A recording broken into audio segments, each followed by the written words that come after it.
नमस्कार दोस्तों। आज हम आपके चैनल आशीर्वाद पर पुत्रदा एकादशी की कथा लेकर आए हैं जो 5 अगस्त दिन मंगलवार को पड़ रही है।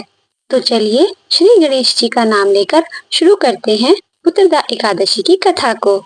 एक बार की बात है, युधिष्ठिर ने भगवान श्री कृष्ण से पूछा, हे मधुसूदन, श्रावण के शुक्ल पक्ष में किस नाम की एकादशी होती है?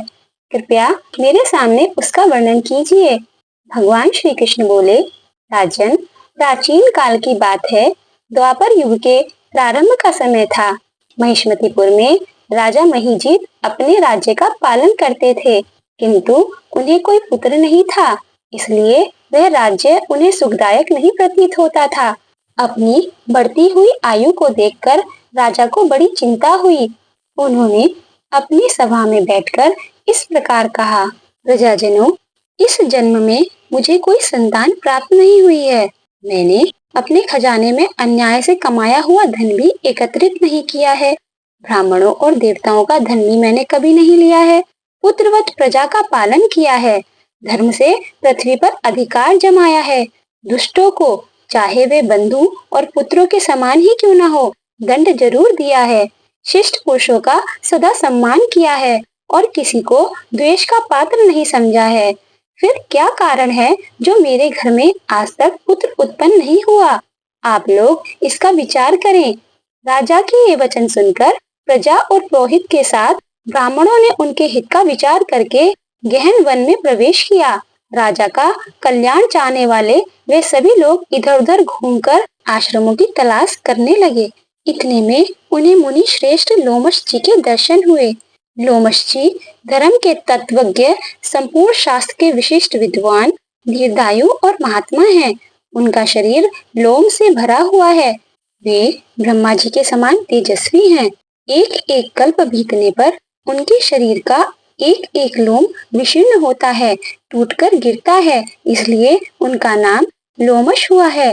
वे महामुनि तीनों कालों की बातें जानते हैं। उन्हें देखकर सब लोगों को बड़ा हर्ष हुआ। लोगों को अपने निकट आया देख लोमश जी ने पूछा, तुम सब लोग किस लिए यहाँ आए हो? अपने आगमन का कारण बताओ। तुम लोगों के लिए जो हितकर कार्य होगा उसे मैं अवश्य करूँगा। प्रजाजनों ने कहा, हे महात्मन, इस समय महिजीत नाम वाले जो राजा हैं, उन्हें कोई पुत्र नहीं है। हम लोग उन्हीं की प्रजा हैं, जिनका उन्होंने पुत्र की भांति पालन किया है। उन्हें पुत्रहीन देख उनके दुख से दुखित हो हम तपस्या करने का दृढ़ निश्चय करके यहाँ आए हैं। राजा के भाग्य से इस समय हमें आपका दर्शन हुआ है। महापुरुषों के दर्शन से ही मनुष्य के सब कार्य सिद्ध हो जाते हैं। हे मुने, अब हमें उपाय का उपदेश कीजिए, जिससे राजा को पुत्र की प्राप्ति हो। उनकी बात सुनकर महर्षि लोमश 2 घड़ी के लिए ध्यान मग्न हो गए। तत्पश्चात राजा के प्राचीन जन्म का वृत्तांत जानकर उन्होंने कहा, हे प्रजावृंद, सुनो। राजा महिजीत पूर्व जन्म में मनुष्य को चूसने वाला धनहीन वैश्य था। वह वैश्य गांव-गांव घूमकर व्यापार किया करता था। एक दिन ज्येष्ठ के शुक्ल पक्ष में 10वीं तिथि को जब दोपहर का सूर्य तप रहा था, तब वह किसी गांव की सीमा में एक जलाशय पर पहुंचा। पानी से भरी हुई बावड़ी देखकर वैश्य ने वहां जल पीने का विचार किया। इतने में वहां अपने बछड़े के साथ एक गाय भी आ पहुंची। वह प्यास से व्याकुल और ताप से पीड़ित थी, अतः बावड़ी में जाकर पानी पीने लगी।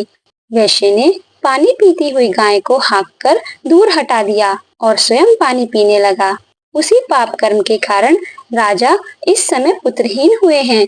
किसी जन्म के पुण्य से इन्हें निष्कंटक राज्य की प्राप्ति हुई है। तब प्रजाजनों ने कहा, हे मुने, पुराणों में उल्लेख है कि प्रायश्चित रूपी पुण्य से पाप नष्ट होते हैं।